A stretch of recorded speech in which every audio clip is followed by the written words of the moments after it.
মাচা স্ট্রাকচার খোলা হয়ে গেছে, এখন শেপিং চলছে। এই আমাদের মিস্ত্রি।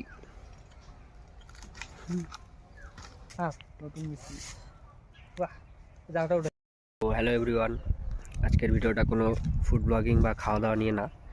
যে আমরা জমির মাঝে আমাদের যে মাচাটা ছিল সেটা ভেঙে গেছিলো, সেটা ঠিক করব। তো ভাবলাম তোমাদের সাথে শেয়ার করি। আমাদের স্ট্রাকচার পুরোপুরি প্রায় তৈরি, এখন খালি নিচে চারদিকে 4টে খুঁটি দেবো, খুঁটি দিয়ে উপরে মাচাটা তৈরি করবো, ব্যাস। সবটাই শেয়ার করি আমাদের লাইফের যা যা হয়। তো ভাবলাম আজকের এই ভিডিওটাও শেয়ার করি তোমাদের সাথে। কাজের মাঝখানে একটু খাওয়া দাওয়া, পেয়ারা। আমরা হালের ডিভিশনের উপর অনেক ট্যাক্স দেখাচ্ছি যাতে না ঢুকতে পারে। এমনি দাম বেশি ওটা কথাই কইতেছি।